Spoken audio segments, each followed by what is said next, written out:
Would you say a lot of people look up to you, man, in there? Yeah, I do have. I mentor quite a few young dudes in prison, and I've been doing it for years. And try to educate dudes and mentor dudes, and especially young dudes, because I have some nephews who, you know, man, they ain't even been in the streets, and I constantly be on them. They ain't been to prison. I constantly be on them. Trying to discourage them from coming in these prisons. You know, and so yeah, even in here, I mentor quite a few young dudes, man, and mainly the ones I focus on is young dudes. Okay, And trying to mentor them and discourage them from coming in this shit. And I also try to stay on them. When I see them in bullshit, I be on them. Man, that shit ain't working, man. Separate yourself from the bullshit.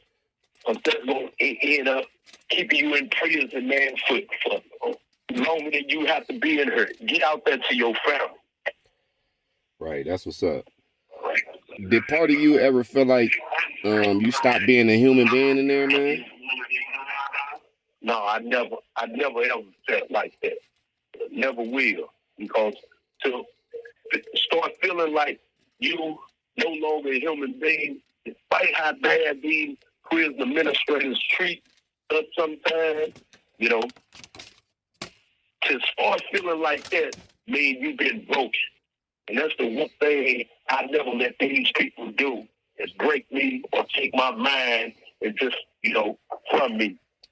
I'm gonna always be strong, man. I'm gonna keep fighting to keep my mind and sanity in these prisons. They'll never break me. And that's why I so willingly accepted my situation and I embrace this shit. Okay. When did you realize you wasn't the same person, man? And I stopped staying in bullshit.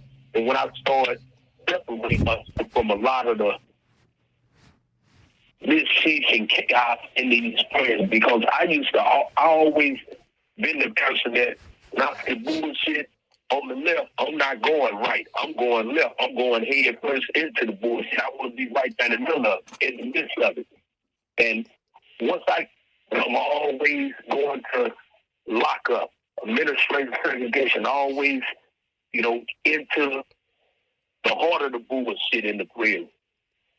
But once I realized that, I done changed is when I stopped catching conduct violation reports, disciplinary reports.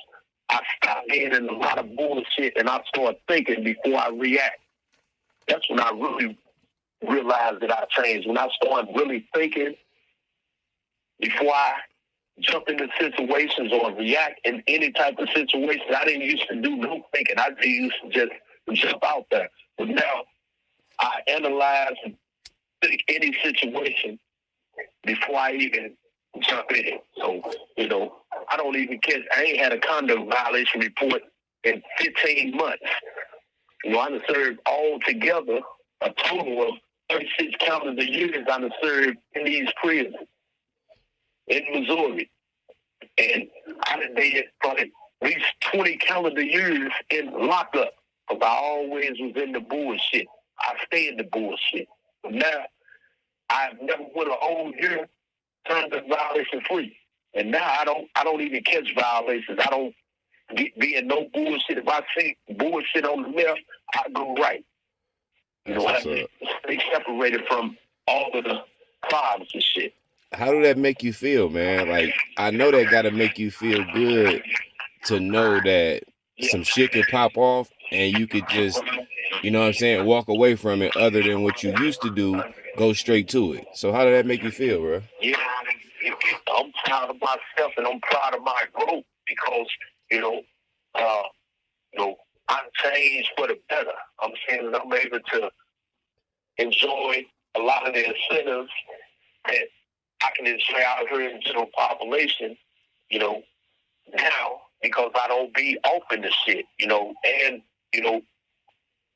I don't never, people don't usually come to me with bullshit. I'm kind of one of the guys they kind of, kind of got a shield up where, I'm not just the guy that got a scope on them.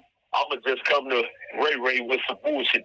I kind of got enough respect and, in the prison where I don't just, I'm not the person that people just bring bullshit to.